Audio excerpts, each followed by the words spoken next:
Hello everyone, this is CrazyAries. If you have subscribed to my channel or if you regularly view my videos, you should know that I'm like an amateur Beyblade creator and share the 3D models of my designs. I started doing 3D modeling. I started learning it in 2016 and it's 2026 now, so it's like 10 years, a whole decade. And over the past decade, I've been create 200 Beyblades, including I even create my own systems. I develop my own systems. Although most of them are not really the whole Beyblade, most are just the uppermost part. Like in Beyblades, it's called layer, or in Beyblades, it's now called blade. I mean, in most cases, I just create this kind of part. I don't do disc, driver, ratchet, bead design very frequently. I hardly do that. But whatever, for individual like me, I would say it's still a very big achievement. And as I publish more and more designs, share my more and more videos, there are people ask me, how do you do 3D modeling? How may I create design Beyblades like you? Well, to be honest, I really want to answer, but unfortunately, I never got professional training in either 3D modeling, toy design, or mechanical engineering, so I really cannot. That's why I say I'm just amateur. I really have no professional experience in this area. But 10 years is still quite a long time. I'm just 28 this year. So it's over 1/3 of my lifetime. But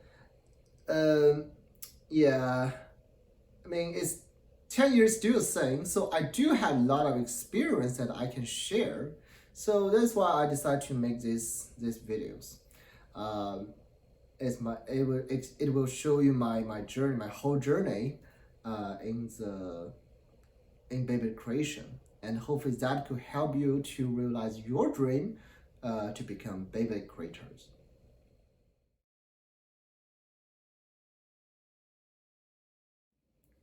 So today I'm recognized as a Beyblade creator in the community, and I won the 3D model of the year in Baycon 2024 and 2025, and it should be also 2023 if I remember correctly.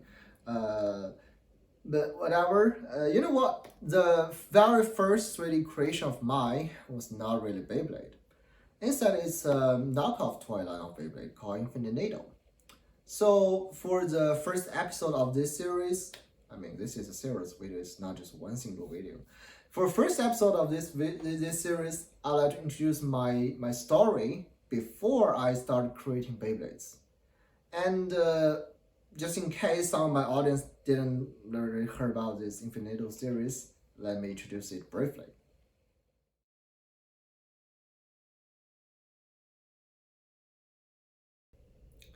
So talk about the Infinity Nado, here's the backstory. Before 2015, like over 10 years ago or 20 years ago, the online shopping was not that popular in China. Most people like me just buy our items in the local stores. And if something is imported, well, of course you can buy it. But for some toys or games like Beyblade, it was not treated that seriously. People just buy the fake products or whatever, the very cheap ones. But that also gives some companies some opportunity, especially for companies in Guangdong province, because Guangdong is very close to Hong Kong, and Hong Kong, I would say it has very close relationship with other countries like Japan or United States. So many companies in Guangdong, they say, okay, we go to Hong Kong, find what's popular there, and just copy and paste to our product, and we can recreate that kind of popularity in mainland China. I don't really want to judge this kind of thing, that's business, but that's very the very basic root logic behind the success of many, especially for some toy companies in China at that time. So Audi, or now is known as Alpha Group, is one of the companies that developed under this logic.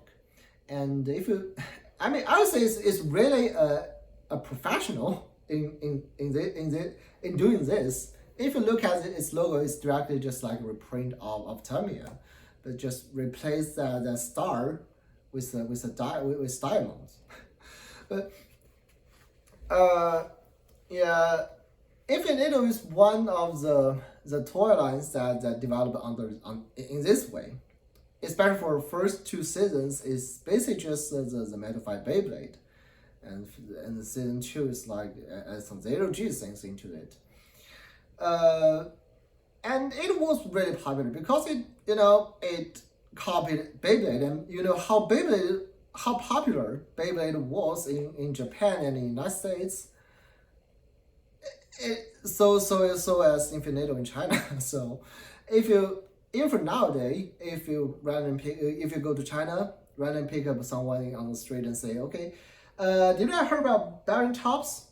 It's very likely he will come up with Infinity instead of Beyblade. So yeah, Infinity was really popularity at that time.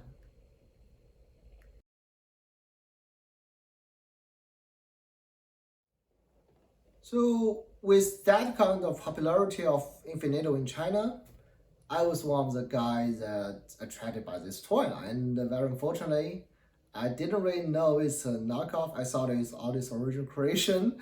But after I joined the community, because there are some people in Guangdong or Hong Kong, they know Beyblades.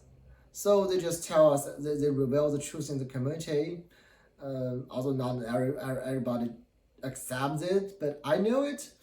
I learned it. I learned the truth. But even though, because Beyblades still need online shopping, but I don't.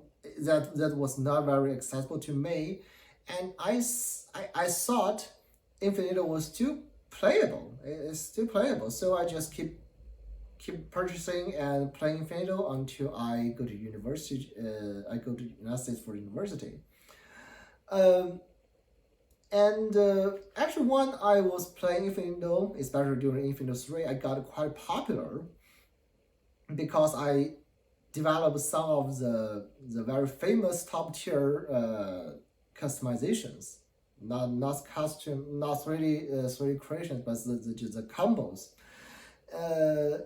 And even today, if you search on Bilibili, one of the most popular video sharing platform in China, you can still find a lot of video talking about this.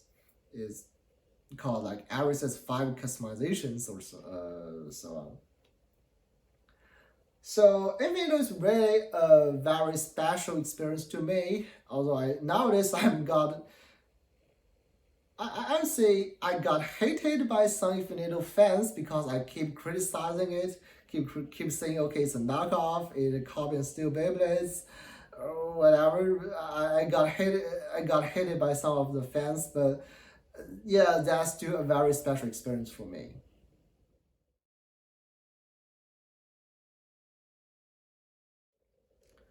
In addition to just playing the toys, I also started creating my own things during my Infinity era. I think it's very similar to most, I would say some.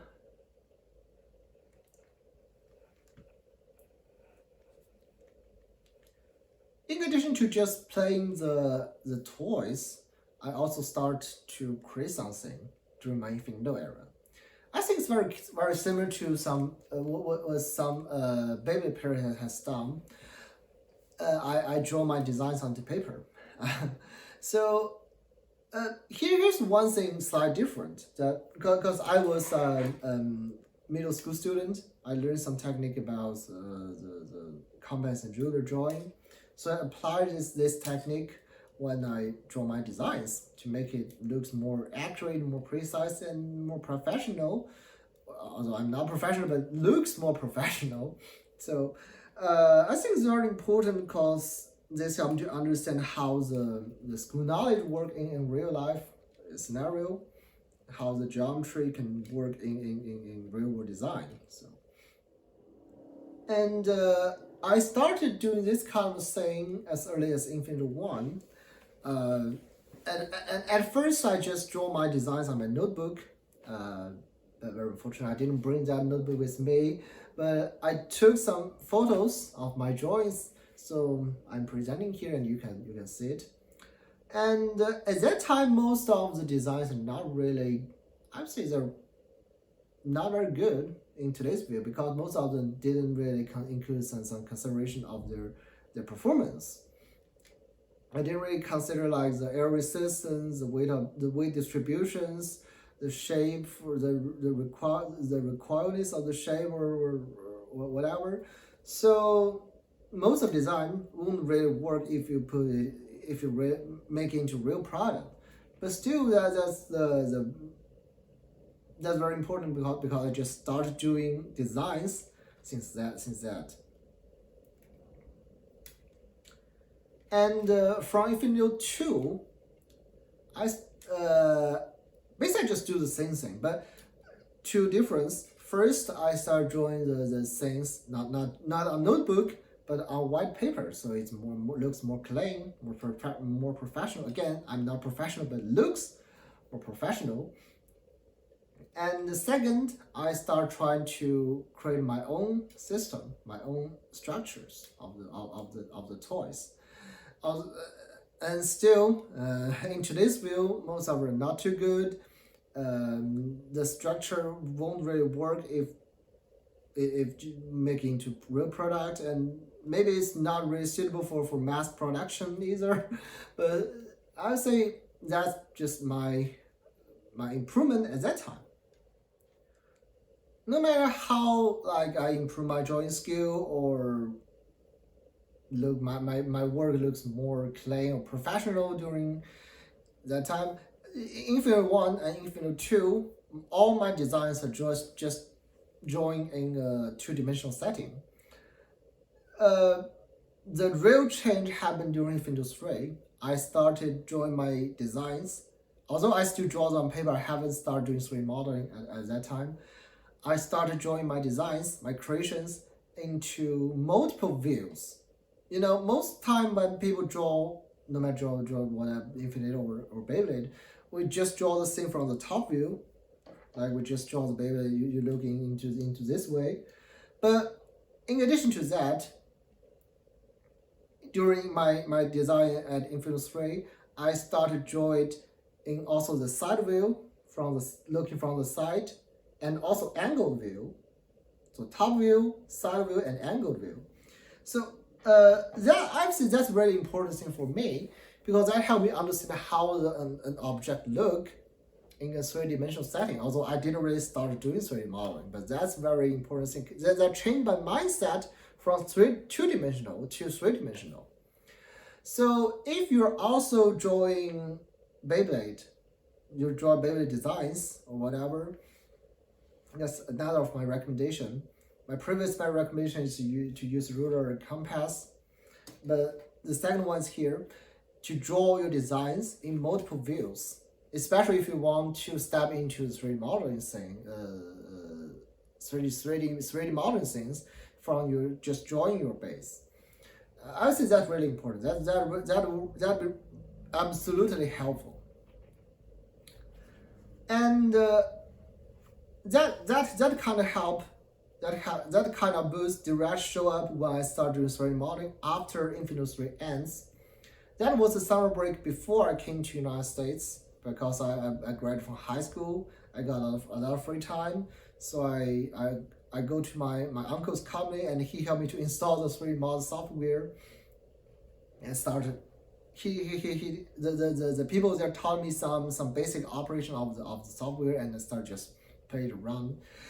And I create some of my designs during Infinity 3 into the real product.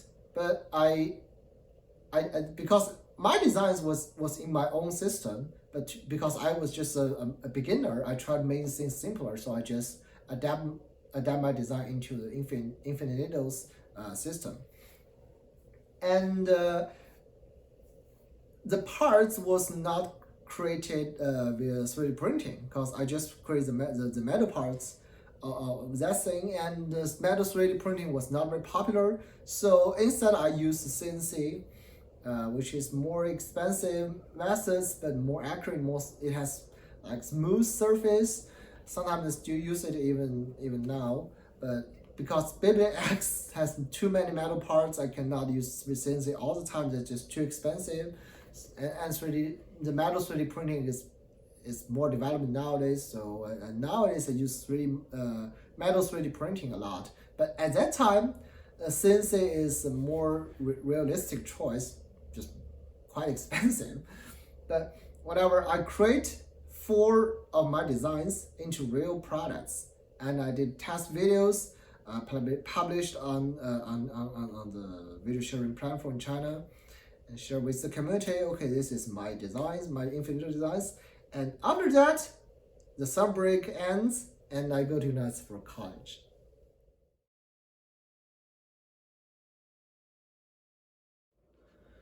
So this is my whole story before I start doing Beyblade creations. After I came to the United States, because Beyblade is more popular and accessible here, and it was 2016, and the Beyblade Burst anime just started, and it got super popular. So I moved my focus from Infinity Nado to Beyblade, and I connected my experience in designing Infinity Nado into Beyblade as well. So my Beyblade creation just started shortly, and this is what I will talk in detail for my next video in this series.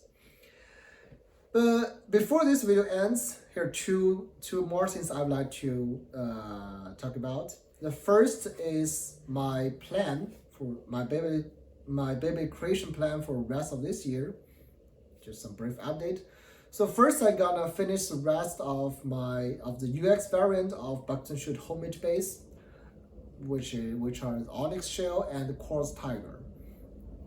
Also, I gonna finalize the rest 2 of the chosen evolutions, which are the Hercules Flash and the Leopard Blood. These 2 will be finalized in the next months.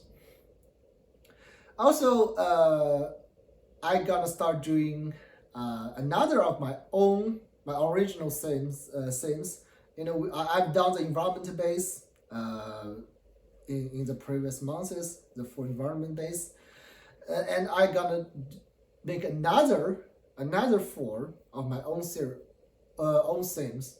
I know it may sound very weird, but at this moment I'm not going to fully reveal this space. I know it sounds weird to say it's too pretty to reveal, but yeah, because they're just too. I would say they're too beautiful.